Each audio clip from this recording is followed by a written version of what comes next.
जय गुरु जी, शुक्राना गुरु जी। सॉरी संगत जी, मैं कमेंट्स ऑफ रखता हूँ इसलिए मुझे पता नहीं था। आवाज़ आ रही है? वो टाइम लाइन पे चल रहा था। संगत जी कोई प्लीज़ बताएगा आवाज़ आ रही है गुरु जी के सिमरन पेज पे?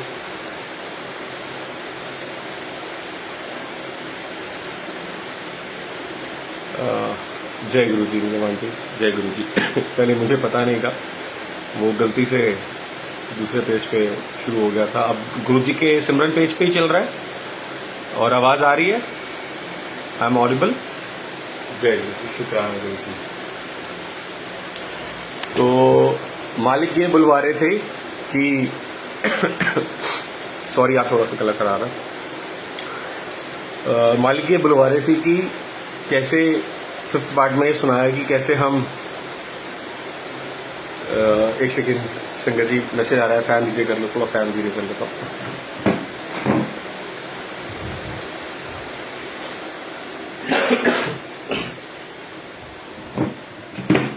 अब आवाज़ क्लियर है संगत जी? ठीक है संगत जी, तो आगे सत्संग शुरू करते हैं। मालिक सत्संग कराए। एक बार जितने भी संगत जुड़ी है मालिक के चरणों में शीश झुकाते हुए बड़े प्रेम से निर्बल भाव से अपनी रचना को पवित्र करते हुए बोलेगी जय गुरु जी, शुक्राना गुरु जी। संगत जी अब कमेंट्स ऑफ कर दिए हैं, तो क्योंकि ध्यान भटक जाता है, ध्यान सिर्फ फोकस सत्संग पे होना चाहिए, बाकी चीज़ों पे नहीं। मालिक का बहुत बहुत शुक्राना सत्संग सेवा करवाने का, इस तन से सेवा करवाने का बहुत बहुत शुक्राना गुरु जी का। आज 6th पार्ट है। 5th पार्ट में मालिक ने ये बताया कैसे गुरु जी ने जो मेरे साथ प्रैक्टिकल किया, मैं आपको वही मैंने शेयर किया, क्योंकि ये ज्ञान वो है जो गुरु ने दिया है। ये जो गुरु ने ध्यान दिया है वो आपसे शेयर कर रहा हूं। इसमें कोई ऐसा पर्सनल व्यू या आप पर्सनल कह लीजिए कि ऐसा कोई ज्ञान मैंने हासिल नहीं किया हुआ जो मैं आपको मेरे थ्रू गुरुजी आपको बताते हैं। ये गुरुजी ने जो ज्ञान दिया हुआ है, जो गुरुजी ने ही मेरे साथ प्रैक्टिकल किया, वही शेयर करते हैं। तो उसको आगे लेते हैं, 5th से 6th पार्ट को आगे लेते हैं कि मालिक ने ये करवाया था गुरु और शिष्य का, कैसे पैरेलल चलते हैं, गुरु और शिष्य का क्या रिलेशन होता है। तो उसी को थोड़ा सा आगे आज कंटिन्यू करेंगे। गुरु और शिष्य को, कि गुरु ने शिष्य के साथ क्या किया। पहले गुरु ने एक आत्मा चुनी, यानी कि ये शरीर चुना, उसको हमारी अवस्थाएं होती है इंसान की, सतो प्रधान, रजो प्रधान, तमो प्रधान। तमो प्रधान से, जैसे तमो प्रधान था मैं, तामसिक आदमी था, तामसिक से गुरुजी ने रजो प्रधान किया, रजो प्रधान से फिर सतो प्रधान किया। आज उसी को आगे लेके चलेंगे। आज का सत्संग में ऐसी कई इंपॉर्टेंट बातें होंगी जो आप करते होंगे, अगर आपको अच्छी लगे कि जो गुरुजी ने मेरे साथ किया तो वो आप भी उसको फॉलो करें, और वो काम ना करें जो नहीं करना, क्योंकि वो इम्पोर्टेंट काम परहेज है। दवाई से ज्यादा परहेज जरूरी है। सॉरी थोड़ा सा गला खराब है। दवाई से ज्यादा संगत जी परहेज जरूरी है। अब परहेज किन किन बातों का करना है जो मेरे को गुरुजी ने सिखाया, वो मैं आपके साथ शेयर करूंगा। एक सत्संग, जब आज से कुछ 3-4 साल पहले की बात है, जब हम गुरुजी से इतना नहीं जुड़े थे। गुरुजी से जुड़ने से पहले की बात बताता हूँ कि एक वीडियो आई थी शिव जी की, जो बड़े मंदिर में शिव जी विराजमान है, उसमें शिव जी की वीडियो आई। उसमें शिव जी अपनी आईज हिला रहे थे, अपनी शिव जी आईज इधर कर रहे थे, उधर कर रहे थे। तो मेरी वाइफ ने कहा कि, मेरी आंटी ने कहा कि ये देखो कि ये शिव जी की आईज हिल रही हैं। तो मैंने कहा कि ये तो सब सॉफ्टवेयर एडिटिंग होती है, ऐसा कुछ नहीं होता। ये सब सॉफ्टवेयर की एडिटिंग होती है, ऐसा कुछ नहीं होता। ये सब कलाकारी है और कुछ नहीं है।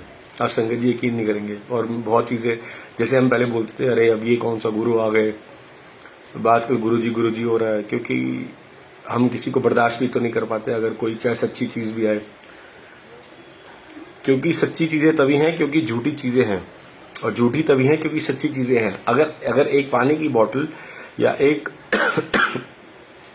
कोई भी आप ब्रांड बनाओगे, कॉपी, क्योंकि उसका ओरिजिनल है इसीलिए कॉपी बने। संत हैं, गुरु है, भगवान है, इसीलिए उनकी कॉपियां बनती है। कॉपी मतलब कि हम जानते हैं कि कितना पाखंड हिंदुस्तान के अंदर चलता है संतों के नाम पे, गुरुओं के नाम पे। तो क्योंकि वो ओरिजिनल है तो उनकी कॉपियां आती हैं। तो ऐसे ही हमने कहा कि गुरुजी कौन आ गए हैं।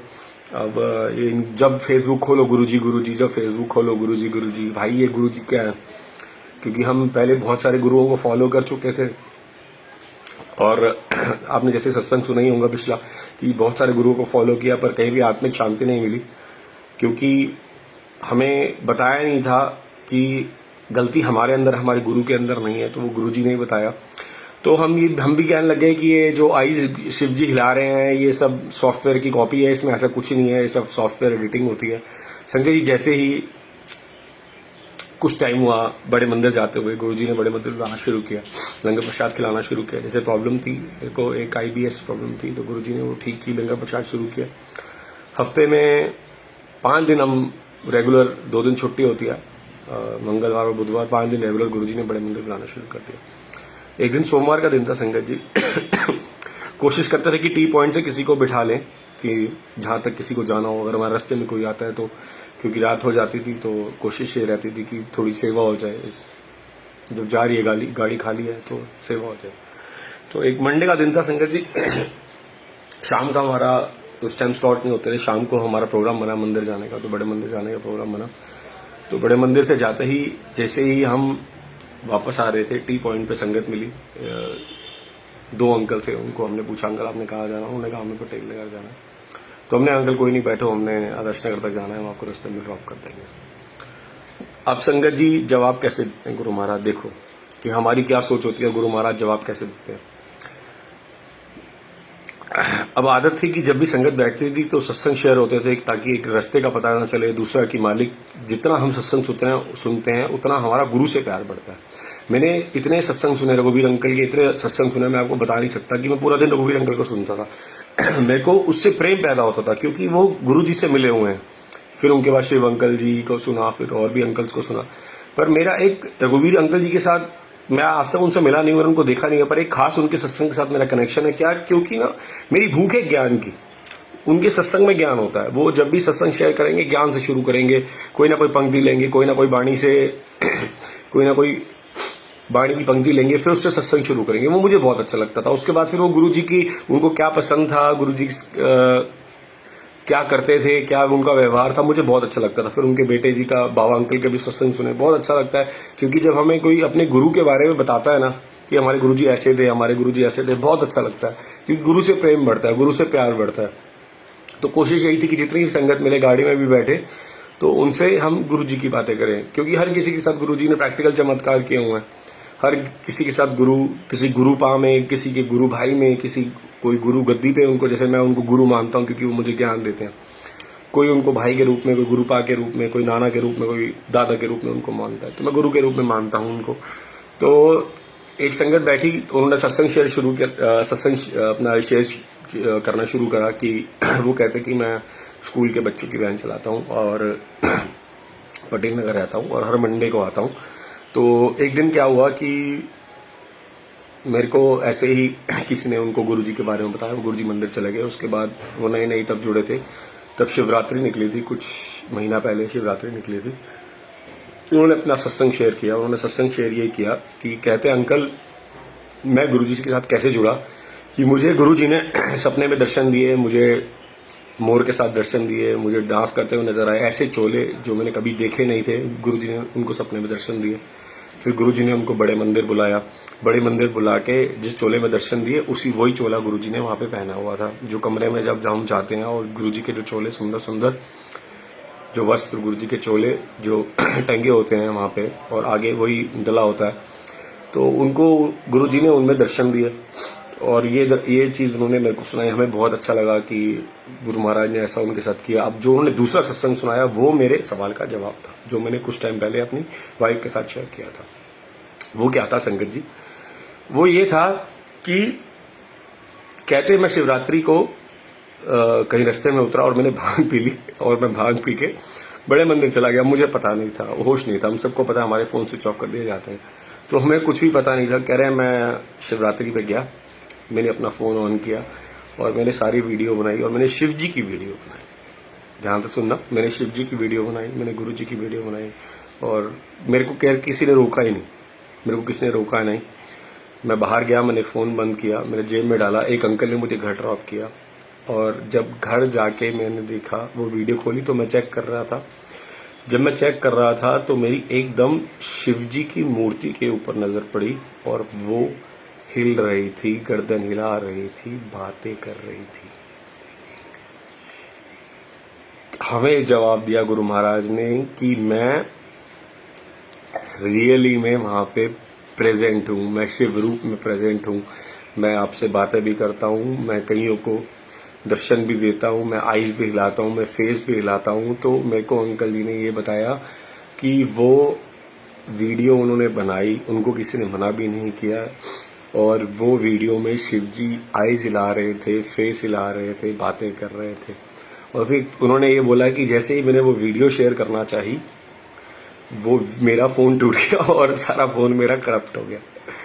इसका मतलब ये था कि एक उनको दिखाना था कि मैं प्रेजेंट हूँ, कि जो ब्लेसिंग्स मिली है वो अपने तक रखो, उसको बताओ, पर ऐसे वीडियो शेयर नहीं करनी। और दूसरा ये मेरे को कि मैं खाली बातें करता था, बोलता था, क्योंकि हम जानते नहीं थे, हम अनजान थे। हम बोलते थे कि शिव जी ऐसे ही, ये सॉफ्टवेयर से होता है, ये सब ऐसे एडिटिंग होती है, इसमें ऐसा कुछ नहीं होता कि शिव जी बातें करते हैं या नहीं करते। तो गुरुजी ने हमें जवाब दिया कि मैं उते गल्ला भी करना, क्योंकि जब वो मूर्ति स्थापित हुई थी, जब हमने वो सत्संग सुना था, तो वो मूर्ति एकदम पिंकिश हो गई थी। कईयों को आईज हिलती हुई नजर आ रही थी, कईयों को गर्दन हिलती हुई नजर आ रही थी, शिव जी बातें करते हुए नजर आ रहे थे, कई बच्चों को लिप्स हिलते हुए शिव जी के नजर आते हैं। तो इस बात का जवाब हमें गुरु महाराज ने दिया। और अभी कुछ टाइम पहले रीना दीदी के घर पे, उस दिन भी कोई खास दिन था, तो शिव जी बहुत सुंदर लग रहे थे और मेरे को खुद गुरुजी ने शिव जी में प्रैक्टिकल करके दिखाया। शिव जी आईज हिला रहे थे, गर्दन हिला रहे थे। तो बहुत मालिक का शुक्राना कि मुझे भी उन्होंने प्रेजेंस दी, इस दास को भी प्रेजेंस दी कि रियली में मैं प्रेजेंट हूँ। बहुत बहुत शुक्राना मालिक का। तो ये ऐसे ऐसे सत्संग मालिक ने ऐसे ऐसे चमत्कार मेरे साथ किए कि मैं आपको बता नहीं सकता। ये थोड़े से चमत्कार हैं और मेरे को उन्होंने प्रेजेंस दिखाई कि देख, मैं प्रेजेंट हूँ, आई एम देयर, मैं ही शिव हूँ। और आईज हिलते हुए नजर आई। कई बार ऐसा होता है स्वरूप में से गुरुजी बातें करते हुए दिखते हैं, आईज दिखते हैं। तो मालिक का बहुत बहुत शुक्राना, क्योंकि हमारा वहम था, जिस वहम को गुरुजी ने दूर किया। अब संगत जी, बात चल रही है तामसिकता की, कि मेरे अंदर इतना क्रोध था, इतना क्रोध था, शक्ल से भी शायद मैं आपको गुस्से वाला लगता हूँ, पता नहीं, मेरे अंदर भी बहुत क्रोध था। तो गुरुजी ने उसको दूर किया, बहुत दूर किया। बहुत प्रॉब्लम्स थी मेरे अंदर, ईगो प्रॉब्लम्स थी और बहुत सारी प्रॉब्लम्स थी। तो एक एक करके गुरुजी ने उसको दूर किया। इन सालों के अंदर, इन कुछ सालों के अंदर मेरा मन पवित्र किया। क्योंकि हम, जरूरी नहीं है, हम 3 तरीके से बुरे कर्म करते हैं संगत जी, मनसा, वाचा, कर्मणा। पहला होता है कर्मणा। हमारे कर्मों के अंदर जो हम बुरे कर्म करते हैं, जैसे हाथों से, पैरों से, इन आंखों से देखना किसी गंदी चीज को, इन हाथों से गंदे काम करना, पैरों को गंदी तरफ लेके जाना, गंदी संगत में बैठना। उसके बाद होता है वाचा। वाचा होता है बोलने से। हम जब किसी को बुरा बोलते हैं तो हम उससे हमारा कर्म पैदा होते हैं, चाहे वो अच्छे हों चाहे बुरे हों, उसे कहते हैं। पहला था मनसा, वाचा, कर्मण। अब उसके बाद जो हमारा आता है वो आता है मन से। हम अगर किसी के बारे में सोचते हैं तो भी हम अच्छा या बुरा सोचते हैं, वो भी हमारा कर्म बनता है। तो इन तीनों को साफ किया गुरु महाराज ने, क्योंकि हम इन तीनों से ही बुराई करते हैं, या अपने कर्मों से, हाथ इंद्रियों से, या तो बोलने से, किसी को गाली देने से, किसी का गलत बोलने से, और उसके बाद आता है अपने मन से, सोच में, हमारे विचारों में भी गंद चलता है। तो इन तीनों से मेरे मालिक ने मेरे को पवित्र किया। उसके बाद एक बहुत इंपॉर्टेंट चीज है संगत जी, नॉन वेज, जिसको हम कुछ नहीं समझते। और कई संगत मेरे जैसी को कहूंगा, क्योंकि सारा एग्जाम्पल मैं आपको अपने ऊपर प्रैक्टिकली सुना रहा हूँ। नॉन वेज को बहुत आसान चीज समझती है कि नॉन वेज खाना चाहिए, गुरुजी ने तो मना नहीं किया, चलो गुरुजी से जुड़ जाते हैं नॉन वेज के लिए।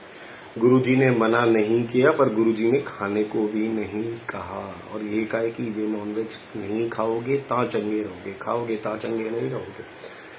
गुरुजी, कोई भी गुरु हो, इसलिए मना नहीं करते कि आप उनसे जुड़ जाओ। जब आपके अंदर अमृत रस पैदा हो जाएगा, जब आपके अंदर नाम का रस पैदा हो जाएगा, आपके अंदर वाणी का रस पैदा हो जाएगा, तो आपके अंदर इतनी पॉजिटिविटी ऑरा क्रिएट हो जाएगा। ऐसे ही मेरे साथ हुआ। मेरी तो रोटी बनती, जब मैंने गुरुजी का लंगर प्रसाद किया तो मेरी रोटी शुरू हो गई। रोटी शुरू होने के बाद संगत जी मेरी थोड़ी संगति गलत थी, तो एक आधे अंकल, थोड़ा मेरा फ्रेंड सर्कल ऐसी था, क्योंकि केटरिंग का काम है तो उठने बैठना है, ऐसे लोगों के साथ था। तो मैं भी खाना पीना शुरू हो गया, पर गुरुजी ने मेरे मन को ऐसा बना दिया, मनसा वाचा कर्मणा से, संगत जी मेरा नॉनवेज छूट गया। तो मैं ऐसे कैसे बोलूं कि मेरा गुरुजी ने नॉनवेज नहीं छुड़वाया, क्योंकि पहले मेरे को उन्होंने तन से पवित्र किया, मेरे मन से कर्मों को पवित्र किया। जो मैं सोचता था, मेरी सारी नेगेटिविटी हर ली, जो मैं गलत बोलता था उस सबको क्लियर कर लिया। इतनी सारी चीजें मेरे मालिक ने क्लियर की, तो मैं वो कैसे बोल दूं कि गुरुजी कैसे, कोई गुरु कैसे कह सकता है कि आप मांस खाइए, शराब पिए। गुरु तो आपको ये कहेगा कि आप नाम के साथ जुड़िए और वो दूर हो जाएंगे। आज थोड़ा सा नॉनवेज के टॉपिक के ऊपर बात करते हैं। आप एक बात बताइए संगत जी, वाणी में लिखा है, जे सब में खुदाया कहत है ता क्यों मुर्गी मारे। अगर तू कहता है कि सब में खुदा बसता है, सब में खुदा बसता है, हम 84 लाख योनियां भोग के आए हैं, हर आत्मा के अंदर अगर खुदा बसता है तो तू क्यों मुर्गी मारता है। तेरे को क्या मुर्गी के अंदर खुदा नजर नहीं आता? तेरे को मुर्गी के अंदर या बकरे के अंदर खुदा नजर नहीं आता? और हम क्यों ही इन दोनों के दुश्मन हैं, एक जीव के स्वाद के लिए। इंसान को हम दो, देखिए कोई भी पशु होगा, जीव होगा या इंसान होगा, वो दो तरीके से पानी पीता है, या तो श्वास से या जीभ से। दो तरीके के लोग होते हैं, हर्बीवोरस और कार्निवोरस, जिसके बारे में हम सब कुछ जानते हैं, जिसमें डिफ्रेंशिएट किया जाता है। हर्बीवोरस वो होता है जो श्वासों से पानी पीता है, तो हम हर्बीवोरस है। कार्निवोरस वो जो जीभ से पानी पीता है, जैसे कुत्ता, बिल्ली, ये सब नॉनवेज खाते हैं, शेर, ये सब जीभ से पानी पीते हैं। हम श्वासों से पानी पीते हैं, तो हम हर्बीवोरस है, हमारे लिए नॉनवेज नहीं बना हुआ। और हम क्यों दुश्मन हैं, हम क्यों दुश्मन हैं इन जीवों के? आप यकीन करिए, तौल धर्म दया का पूत, जपजी साहब में लिखा है कि धर्मी इंसान वही है, धर्मी इंसान वही है जिसके अंदर दया है। यानी कि जो दया है वो धर्म का पूत है। तौल धर्म दया का पूत, दया का पूत है धर्मी इंसान। पहली अगर आप में दया होगी तो ही आप धर्मी कहलाओगे, नहीं तो आप अधर्मी कहलाओगे। अब एक बात बताइए संगत जी, अगर मैं दया नहीं करूंगा, अगर मैं जीवों पे दया नहीं करूंगा, तो मैं तो अधर्मी हो गया ना। उसके बाद फिर मैं ऐसे कैसे कह सकता हूं कि मालिक बख्श दे? इतना बुरा समय चल रहा है, इतना बुरा समय, इतना महान। हम सब जानते हैं कि ऑक्सीजन की कमी है, सिलेंडर्स की कमी है, हॉस्पिटल में बेड्स नहीं है। उसके बाद हम जब हमारे पे बुरा समय आता है तो हम क्या कहते हैं, गुरु महाराज इस बार कृपा कर दो, मैं कोई गलत काम नहीं करूंगा। गलत काम में क्या होता है? पहला झूठ बोलना, दूसरा निंदा चुगली करना, उसके बाद शराब पीना, उसके बाद नॉनवेज खाना। यही गलत काम होते हैं ना। किसी के साथ फरेब करना, झूठ बोलना, दगेबाजी। आज हम एक टॉपिक लेंगे, क्योंकि नहीं तो बहुत टॉपिक ये बहुत लंबे हो जाएंगे। क्योंकि हम आज ये सुन रहे हैं कि गुरु ने मुझे क्या प्रदान किया, मैं आपको वो सुना रहा हूँ। तो आज गुरु ने हमें क्या प्रदान किया? हमें गुरु जी ने झूठ बोलने से दूर करवाया, नेगेटिविटी से दूर करवाया, नॉनवेज। अब एक बात बताइए, जैसा अन्न वैसा मन। अगर मैं किसी लाचार जीव को मार के खाऊंगा तो मेरा अन्न और मेरा मन कैसा बनेगा मेरे जीव के स्वाद के लिए? 99% लोग अगर कटता हुआ देख लेना, अगर मरता हुआ देख ले, उनको कटता हुआ देख ले कि वो कैसे कटते हैं, वो कैसे मरते हैं, तो वो वैसे ही छोड़ देंगे, क्योंकि उनके अंदर दया पैदा हो जाएगी। वो आंखें बंद करके खाते हैं। क्यों? क्योंकि तो वो देख नहीं सकते किसी को मरते हुए। अब इतने सारे लोगों को आप मरते हुए देख रहे हैं, आपके अंदर दया पैदा हो रही है ना, दया पैदा हो रही है, क्योंकि आप धर्मी इंसान हो। तो आप नॉनवेज क्यों खाते हो? जब आप पे दुख आता है तो आप कहते हो कि मैं नहीं खाऊंगा, मैं नहीं खाऊंगा, मैं नहीं खाऊंगा। उसके बाद भी आप ये खाते हो। क्यों खाते हो संगत जी, क्यों खाते हो? मत खाया करो। हम कहते हैं कि नॉनवेज खाने से ताकत आती है। सबसे ज्यादा ताकतवर होता है हाथी। हाथी से आप ज्यादा ताकतवर है। आप बताइए संगत जी, सबसे ज्यादा शक्तिशाली ताकतवर होता है हाथी, गेंडा। ये सब वेजिटेरियन है। हम क्यों खाते हैं नॉनवेज? अगर हम धर्मी हैं, तौल धर्म दया का पूत, अगर हमारे में दया है तो हमें नॉनवेज बिल्कुल भी नहीं खाना चाहिए। तो जो ये सत्संग सुन रहे हैं वो प्लीज, अगर उनके मन में दया है तो नॉनवेज को छोड़ दो। जो हमारा गुरु नहीं खाता, जिस चीज को हम भोग नहीं लगा सकते, हम कोशिश क्या करते हैं संगत जी? आप बात बताइए कि हम कोशिश ये करते हैं ना कि हमारे घर में जो भी लंगर बने, हम पहले गुरु को भोग लगाएं फिर खाएं। जब हम गुरु को नॉनवेज भोग नहीं लगा सकते, गुरु हमारा नॉनवेज नहीं खाता, हमारे इष्ट, हमारे 33 करोड़ देवी देवता नॉनवेज नहीं खाते, तो हम क्यों नॉनवेज खाएं? हमने क्यों इस शरीर को शमशान बना के रखा हुआ है? हमें नेगेटिविटी खाने से दूर रहना है, जैसा अन्न वैसा मन। तो आज के बाद जितने भी ये सत्संग सुन रहे हो ना, कोशिश करना कि नॉनवेज का परहेज करो, छोड़ दो। शक्ति मालिक देगा। इस दास का भी मालिक ने छुड़वाया, इस दास का भी मालिक ने छुड़वाया। क्यों? क्योंकि अगर पॉजिटिविटी के सत्संग के रास्ते पे चलना है ना संगत जी, तो मन पवित्र होगा। मन तब पवित्र होगा जब हमारे अंदर दया होगी।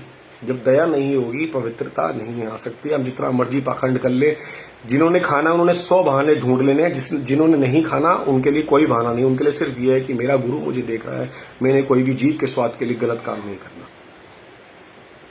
एक आप ना कभी सुनना, क्यों मुर्गी मारे, रिंकू जी का वाणी से लिया हुआ उच्चारण की हुआ व्याख्या है, 1 घंटे की व्याख्या है, जरूर सुनना। पंजाबी में भी है, हिंदी में भी है, यूट्यूब पे, कि क्यों मुर्गी मारे, आपको इसका मतलब पता चलेगा।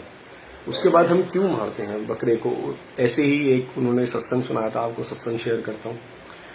एक इंसान अपने घर में, उसके पार्टी थी, तो वो किसी जगह पे गया और कसाई की दुकान पे कहता है कि मुझे बकरा चाहिए। उसने कहा कि तो मैं दुकान बंद कर रहा हूँ, तो मैं बकरा तुम्हें नहीं दे सकता। उसने कहा कि आप मुझे 1 किलो ही चाहिए। उसने कहा मैं 14 किलो का बकरा आपको 1 किलो का भी मार दूंगा तो ये बासा हो जाएगा। तो उन्होंने कहा तो इसकी एक टांग काट दे, ये ताजा रहेगा। तो बकरे में से आवाज आई कि तू ये क्या करने जा रहा है, ये हम भोगते आ रहे हैं। उस बकरे ने बोला कि ये मैं भोगता आ रहा हूँ, एक बार तू बकरा बनता है, 1 दिन के लिए तेरी टांग मैं काटता हूँ, एक बार मैं बकरा बनता हूँ, फिर मेरी टांग काटता है। उसके बकरे में से आवाज आई कि अब तू मेरी टांग काटेगा, मैं 24 घंटे के लिए तड़पता रहूंगा।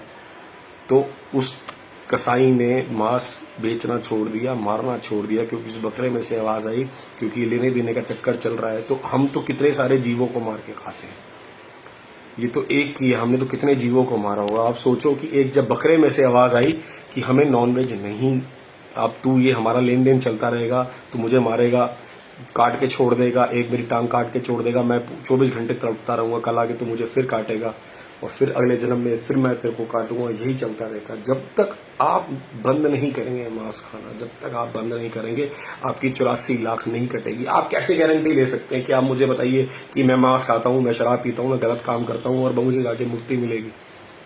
गुरु क्या हमें ये शिक्षा देता है? कोई गुरु किसी को शिक्षा देता है कि आप मांस खाइए? कोई गुरु देता है? कितनी बार ये मैसेज आता है कि डे नॉनवेज नहीं खाओगे तो चंगे रहोगे।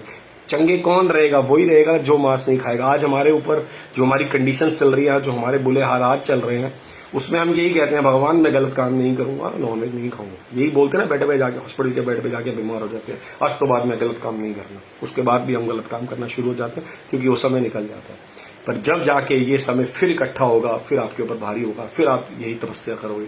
तो आज से ही आप शुरू क्यों नहीं करते? नॉनवेज खाना छोड़ दो, नॉनवेज पे बैन लगा दो, आज से ही नहीं खाना।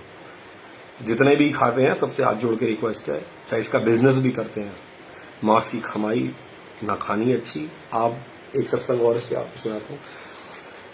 एक इंसान ने ना पार्टी करनी थी, घर पे पार्टी थी उसके, तो पार्टी करनी थी। तो किसी रास्ते में उसको संत मिल जाते हो, तो कहते हैं कहाँ जा रहे हैं? वो कह रहे हैं मेरे बच्चे का जन्मदिन है, तो मैं मांस लेने जा रहा हूँ, मैं मांस परोसूंगा सबको। आज शराब और मांस का घर में जैसे हमारे रिसेप्शन चलती है, तो आज पार्टी के घर पे है। उन्होंने कहा चल ठीक है, हम तेरे को जाने देंगे, तू एक वचन मान ले। उन्होंने कहा क्या? उन्होंने ये पूछा कि तू घर पे जा और ये पूछ सबसे कि अगर मेरे बदले आपको कटना होगा तो आप कट जाओगे? अपने रिश्तेदारों से पूछ कि अगर मेरे पे बुरा वक्त आएगा, मुझे अपनी टांग की कुर्बानी देनी पड़ेगी, पेट की कुर्बानी देनी पड़ेगी, बाजुओं की कुर्बानी देनी पड़ेगी, तो आप ये क्या मेरे लिए एक बाजू एक टांग एक हाथ दोगे? मैंने कहा ठीक है। वो अपने घर पे गया और अपने रिश्तेदारों को पूछा, अभी मांस नहीं आया, मांस आने वाला है, पर आप मुझे एक बात बताओ, अगर मेरे पे कोई कल को बुरा वक्त आता है, मुझे टांग चाहिए होगी, तो क्या आप अपनी टांग काट के दोगे? आधे रिश्तेदार तो वैसे भाग गए और आधे रिश्तेदारों का जवाब सबका ना था, हम सब जानते हैं। आपके लिए जब कोई रिश्तेदार, आपके सगे संबंधी अपनी बाजू, अपनी उंगली, अपना हाथ, अपना गला नहीं देंगे, नहीं मरेंगे, तो आप उनके लिए क्यों पार्टियां करते हो? आप उनके लिए क्यों मांस परोसते हो? एक उनकी खुशी के लिए। नाराज होंगे, होने दो, बुरे कर्म में आपकी हिस्सेदारी बनते हो, आप क्यों हिस्सेदार बनते हो किसी के बुरे का? आप मुझे एक बात बताओ, आप क्यों हिस्सेदारी में बनते हो? जब वो आपको सपोर्ट नहीं करेंगे आपके बुरे वक्त में, जब आपको हाथ टांग या किसी भी जो फेफड़ा कलेजी, कोई भी आपको कुछ देगा, कुछ नहीं देगा। बुरा कर्म करना छोड़ दो। पहला बुरा कर्म है नॉनवेज, जो मेरा मालिक ने छोड़ाया। इसीलिए सबसे हाथ जोड़ के रिक्वेस्ट है कि ये बहुत बुरा कर्म है, नॉनवेज खाना बिल्कुल बाद से बंद कर दो। जो शराबें पीते हैं, शराब तो खैर मैं भी पी नहीं आज तक, तो जब से गुरुजी से जुड़ा तो इन चीज़ों से मेरे को मालिक ने दूर रखा। ये चीज़ें मालिक ने साफ कराना शुरू करी, क्योंकि जब तक हमारे शरीर के अंदर, हमारे तन के अंदर, हमारे मन के अंदर गंदगी नहीं निकलेगी, परमात्मा प्रकट नहीं होगा। अब तो चाहे चढ़े सिंहासन, मिले हैं सागर पानी, राम कबीरा एक भय है, कोई न सके पहचानी।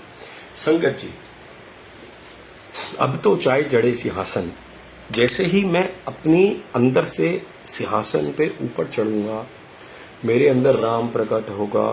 जितना राम प्रकट होगा उतना मेरे विचार शुद्ध होंगे, उतना मैं परमात्मा की तरफ बन जाऊंगा। अगर मुझे अपने मन में परमात्मा प्रकट करना है, मुझे अपने अंदर राम प्रकट करना है, मुझे राम के कहने पे चलना पड़ेगा। जितनी मैं नेगेटिविटी अपने अंदर से खत्म करूंगा, उतने अंदर मेरे अंदर परमात्मा प्रकट होगा। अब तो चाय चढ़ी सिंहासन, मिले हैं सारंग पानी, राम कबीरा एक भय है। अब राम कबीर दोनों एक हो गए, पहचाने नहीं जाते कि कौन राम है कौन कबीर है, क्योंकि कबीर के अंदर इतनी क्वालिटीज आ गई है राम की। अब राम या कृष्ण या कोई भी भगवान ये काम नहीं करता। अगर उनकी क्वालिटीज अपने अंदर उनके जैसा बनना है तो उनकी क्वालिटीज को अपनाना पड़ेगा। उनकी क्वालिटीज जब आ जाएंगी तो हम उन जैसे बन जाएंगे, तो हमारी दृष्टि जैसी दृष्टि वैसी सृष्टि हो जाएगी। इसीलिए अपने अंदर के बुरे विचारों को, नेगेटिविटी को दूर रखो। पहला काम नॉनवेज नहीं खाना, दूसरा काम झूठ नहीं बोलना। सबसे बड़ा जड़ है झूठ बोलना, कि हम जो झूठ बोलते हैं, झूठ बिल्कुल नहीं बोलना। झूठ को हम बहुत आसान काम समझते हैं कि हम झूठ बोलेंगे और हम बच जाएंगे। झूठ ही जड़ है, झूठ ही जड़ है। हम झूठ का मतलब ठगियां करना। हम झूठ बोल के, जैसे हम डीलर हैं, मैं किसी को झूठ बोल के मकान बेच देता हूँ, उसमें कोई गड़बड़ है। झूठ बोल के किसी को गाड़ी बेच देता हूँ, झूठ बोल के अपना सामान खराब, कोई भी खराब सामान बेच देता हूँ झूठ बोल के। अब आपने तो वो कर्म बो दिया, आपने कोई भी झूठ बोल के वो सामान बेचा और आपने कर्म वो बो दिया, तो वो बीजना तो पड़ेगा ना। तो ये भी तो नेगेटिविटी है, झूठ बोलना भी तो झूठ नहीं बोलना, नॉनवेज नहीं खाना, शराब नहीं पीनी। उसके बाद आता है निंदा करना, चुगलियां करना। अब निंदा चुगली कौन करता है सबसे ज्यादा? आज की डेट के अंदर व्हाट्सएप के अंदर, फेसबुक के अंदर होता ही क्या है? निंदा और चुगली तो होती है। क्या होता है? किसी भी एक टॉपिक को पकड़ के हम उसके ऊपर बोलना शुरू कर देते हैं, या उसको किसी का भी मजाक उड़ाना शुरू कर देते हैं। ये निंदा ही है, ये निंदा ही है। किसी को पकड़ के, चाहे वो प्राइम मिनिस्टर हो या चीफ मिनिस्टर हो, आपको इससे क्या लेना देना? आप अपनी लाइफ से मतलब रखो ना, आप गुरु जी से मतलब रखो ना। जिसको अपनी लाइफ से मतलब होता है ना, अगर आप एक बात बताओ, आप कभी भी किसी से बैंक अकाउंट के बारे में पूछते हो? किसी के जब आप किसी के बैंक अकाउंट के बारे में नहीं पूछते, तो कौन अपनी लाइफ में क्या कर रहा है आपको क्या लेना देना? हमें क्या लेना देना? जब क्रेडिट और डेबिट हमें अपने अकाउंट का पता होता है कि आज मेरा इतना मुनाफा हुआ, घाटा हुआ, तो हम कभी भी दूसरे के बैंक अकाउंट पे ध्यान ना देते हैं ना पूछते हैं। तो हम क्यों किसी की बुराइयां लें? ऐसे ही अपना अकाउंट देखा करो, अपनी लाइफ का, अपने कर्मास का अकाउंट देखा करो, ना किसी से लेना देना रखो कि वो कोई क्या कर रहा है क्या नहीं कर रहा। निंदा चुगली से दूर रहा करो, कि निंदा तो वो चीज है जो आपको कहीं से भी गिरा सकती है। आप निंदा किसकी करते हैं? निंदा उसी की करते हैं जो हमारे से आगे चल रहा होता है, जो हमारे से पीछे चल रहा होता है, हम उसकी कभी निंदा नहीं करते। हमेशा हम ऊंचे आदमी की निंदा करते हैं। और ये निंदा तो ऐसी जेलसी है, ये पैदा होती है मैं से। इसकी जो जड़ है वो है मैं, वो पैदा होती है मैं से। तो ये मैं इतनी ज्यादा खतरनाक है, इतनी ज्यादा खतरनाक है। आज सत्संग कर रहा हूँ, आज मैं आ जाएगी, खत्म। ये मैं ऐसी चीज है संगत जी, मैं ऐसी चीज है, आपको बर्बाद कर सकती है, किसी भी स्टेज पे जाके नीचे गिरा सकती है। ये प्रैक्टिकल आपको सत्संग सुना रहा हूँ कि हमारे साथ कितनी बार होता है कि हमारी मन की अवस्था इतनी ऊपर चली जाती है, इतनी ऊपर चली जाती है, पर उसके बाद जब मैं आ जाती है, देखते हैं अरे कि मैंने क्या कर दिया। पर ये हम कराने वाला गुरु है, शक्ति देने वाला गुरु है, चलाने वाला गुरु है, पर ये बोल देते हैं अरे सत्संग तो मेरी वजह से आप सुन रहे हो, आप मेरी वजह से ये कर रहे हो। जिस दिन मैं आ जाएगी उस दिन आप नीचे गिर जाओगे और आप पीछे चले जाओगे। गुरु जी की 8 क्लासेस होती है, हम सब जानते हैं 8 क्लासेस होती हैं, फिर दोबारा 0 1 2 3 4। तो ये होम है, बख्शानी बड़ी जरूरी है। बार बार ये कहा करो गुरु महाराज हमें बख्श दो, हमें बख्श दो, हमें बख्श दो। क्योंकि होमे की क्लास, पहली क्लास, हम पिछले सत्संग में भी हमने सुना है, 3rd 4th सत्संग में भी, कि नम्रता की क्लास पहली क्लास होती है। अगर नम्रता नहीं आएगी, मैं बोल रहा हूँ कि मेरे लिए सत्संग सुनते हो, मेरा सत्संग सुनते हो, मेरी वजह से मैं गुरुजी सत्संग करवा रहे हैं, गुरुजी सब कुछ बुलवा रहे हैं, क्योंकि अगर अंदर ये चीज़ ये नहीं घुसेगी है, यहाँ पे बुद्धि में नहीं घुसेगी कि गुरु कराने वाला है, आप गिर जाओगे, आप बहुत बुरी तरह गिर जाओगे। संगत जी, हमारे साथ प्रैक्टिकल हुआ है, आपको प्रैक्टिकल सत्संग सुना रहा हूँ। हाँ में बख्शानी बड़ी जरूरी है, पहली क्लास नम्रता की होती है। तो आज गुरुजी ने हमें क्या बताया? आज गुरुजी ने हमें यही बताया कि अगर हम गलत तरफ जा रहे हैं, अगर हम गलत तरफ नहीं जाएंगे तो हमें सही तरफ चलना पड़ेगा, और सही तरफ जाने के लिए परहेज जरूरी है गलत चीजों का। अगर आपको कोई भी बीमारी है, आपको शुगर है सोचिए, और आप मीठा खा रहे हैं और दवाई ले रहे हैं, आपको मीठा असर करेगा, 110% करेगा, क्योंकि आप मीठा खा रहे हैं। अगर मैं आध्यात्मिक रास्ते पे चल रहा हूँ, उसके बावजूद भी गलत काम करता हूँ, ये जो गलत काम हम जो भी हैं, हम इसको डिस्क्राइब करने की जरूरत नहीं है कि हम जानते कि गलत काम क्या है। हम अगर आप आध्यात्मिक रास्ते पे चल के भी गलत काम करेंगे तो उसका कोई फायदा नहीं है, क्योंकि आप इलाज आपका चल रहा है, आध्यात्मिकता में आपका इलाज चल रहा है, उसके बाद आप सारे गलत काम कर रहे हो तो आपका इलाज नहीं हो पाएगा। जैसी शुगर है, दवाई भी खा रहे हो, सत्संग भी सुन रहे हो और गलत काम भी कर रहे हो, वो सब बराबर हो जाएगा। तो आपका परहेज बहुत जरूरी है, परहेज करो गलत चीजों से, नॉनवेज से, शराब से, झूठ बोलने से। आज ये हमारे पे बुरा वक्त इसीलिए आया हुआ है क्योंकि हमने वो कर्म बोए हुए हैं, वो हमने कर्म बीजे हुए हैं।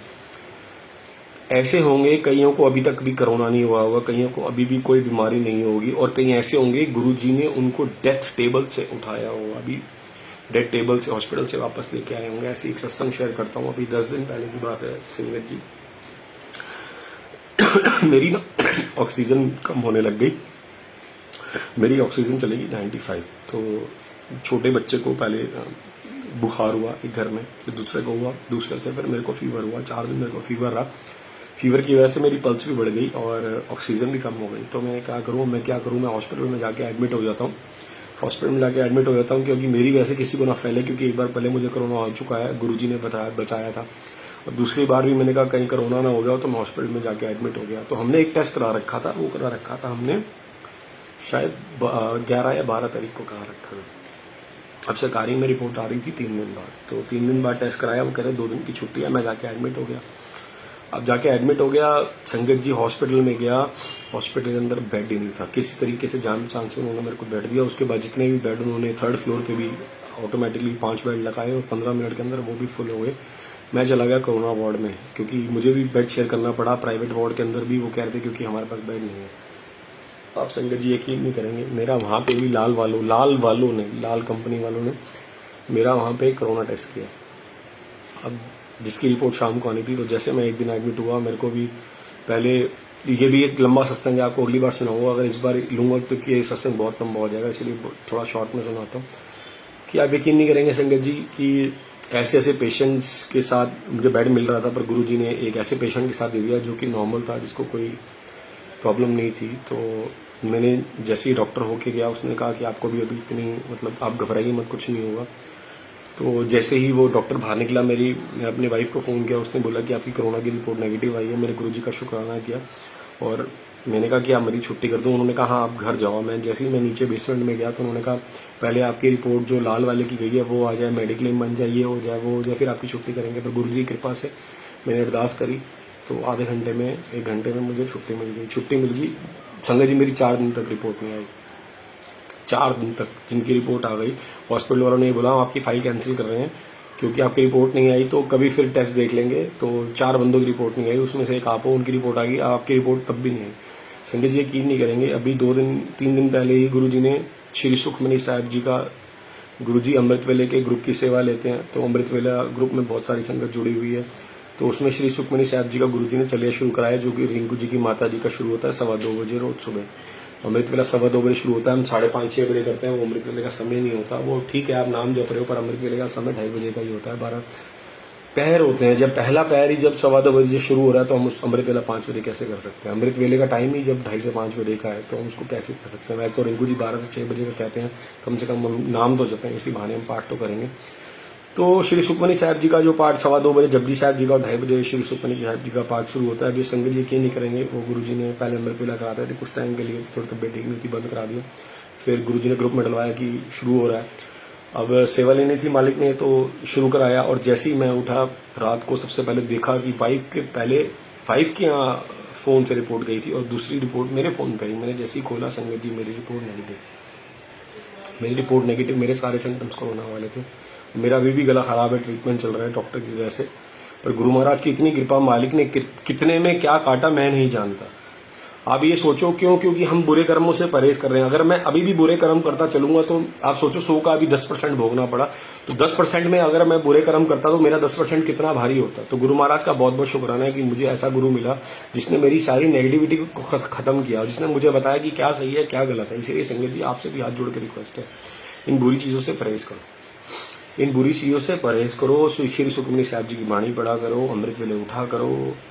ऐसा नहीं है कि अमृत वेले भगवान मिलता है, शाम को मिलता है, शाम को भी मिलता है, पर अमृत वेले लिव जुड़ती है। अमृत वेले आपका कनेक्शन स्ट्रांग होता है। अमृत वेले की ज्यादा पावर है। मेरे जैसे पापी को अमृत वेले की जरूरत पड़ती है। हम जैसे पापियों को अमृत वेले की जरूरत इसलिए पड़ती है क्योंकि हम कलयुग के अंदर पैदा हुए हैं और हम अपने कर्म भोगने आए हैं। तो जब तक हम पाठ नहीं करेंगे, वाणी नहीं करेंगे, तब तक ये खत्म नहीं होने के। ये बुराइयां हमारे अंदर से खत्म नहीं होनी, हमारे बुरे कर्मास खत्म नहीं होंगे जब तक हम वाणी नहीं पढ़ेंगे या सुनेंगे, जब तक नाम नहीं जपेंगे। इसलिए संगत जी सबसे रिक्वेस्ट है कि सारे श्री सुखमनी साहब जी का पाठ करा करो, गुरु जी का सत्संग सुना करो, क्योंकि सत्संग सुनने से भी हमारे कर्म घटते हैं। अगर हम ऑनलाइन किसी का भी सत्संग सुनते हैं तो इसका मतलब हम वो हमारा समय गुरु जी को दिया हुआ है। अगर हम सत्संग सुन रहे हैं तो आप अगर अभी सत्संग सुन रहे हैं, कोई भी सत्संग किसी का अंकल आंटी का भी सुनते हैं, वो समय आपका गुरु जी को दिया हुआ है। जो समय गुरु जी को दिया जाता है, जो समय अपने गुरु को दिया जाता है, इसको दिया जाता है, तो वो भी कर्म काटता है। पहला सत्संग से आपके कर्म कटते हैं, दूसरा वाणी जपने से, वाणी पढ़ने से, जो हम श्री सुखमनी साहब जी की, जपजी साहब जी की, जाप साहब जी की, हनुमान चालीसा या दुर्गा स्तुति या जो भी पाठ या वाणी पढ़ते हैं, उससे हमारे कर्म कटते हैं। तीसरे हमारे कर्म कटते हैं क्या? तीसरे हमारे कर्म करते हैं नाम जपने से। वाहिगुरु नाम जाज है चढ़े सुतरे पार। हम कोई भी नाम जपते हैं, राम का, श्याम का, वाहिगुरु का, अल्लाह का, चाहे मंत्र जाप करते हैं, इससे हमारी नेगेटिविटी और कर्मास दूर होते हैं। तो 3 तरीके हैं हमारे कर्मास दूर करने के। पहला, गुरु जी का सत्संग, जब भी आपको टाइम मिले, नहीं तो टाइम निकाल के आप गुरु जी का सत्संग सुने। दूसरा, वाणी पढ़ना। तीसरा, नाम जपना। तो ये चीजें अपनी लाइफ में इम्प्लीमेंट करें। उसके बाद संगत जी सत्संग बहुत सारे हैं, बहुत सारी बातें शेयर करने चाहता हूँ आपसे, मालिक करवाना चाहते हैं, पर टाइम की थोड़ी शॉर्टेज रहती है, क्योंकि अगर इसको लंबा करा जाएगा ना तो मेन मुद्दा रह जाता है। तो अगली बार इसको सेकंड पार्ट में लेंगे कि अभी आज हमने सुना परहेज, अगली बार हमें क्या करना है, हम उस पर ध्यान देंगे। पहला था, आज था परहेज, कि हमें क्या क्या चीजों का परहेज करना है। गुरु मेरी लाइफ में आया, गुरु जी ने पहले मुझे तो तमो प्रधान से, रजो प्रधान से, सतो प्रधान की मेरे को स्टेज पे लेके आया, मुझे बताया कि ये चीजें नहीं करनी, और वही आपके पास शेयर की। तो आपने आज आप भी प्रॉमिस करिए कि आज आपसे गलत काम नहीं करेंगे, नॉनवेज नहीं खाएंगे, शराब नहीं पिएंगे, झूठ नहीं बोलेंगे, किसी के साथ ठगियां नहीं करेंगे। और उसके बाद 3 चीजें, हमारा परहेज ये, उसके बाद 3 चीजें करेंगे। गुरु जी का सत्संग सुनेंगे, गुरु जी का सत्संग शेयर करेंगे। शेयर करने से, सत्संग सुनने से बहुत पॉजिटिविटी आती है, कर्मास करते हैं। दूसरा, वाणी पढ़ेंगे, वाणी सुनेंगे, कोई सी भी वाणी सुनिए, पढ़िए, शब्द पढ़िए, सुनिए, जो भी आपको अच्छा लगता है। तीसरा, नाम जपेंगे जब भी आपको समय मिले। तो जय गुरु जी, शुक्राना गुरु जी। सरबत का भला मांगे, नानक नाम चढ़दी कला, तेरे पाने सरबत का भला। गुरु जी सबका भला करेंगे, गुरु जी सबका भला करेंगे। जय गुरु जी।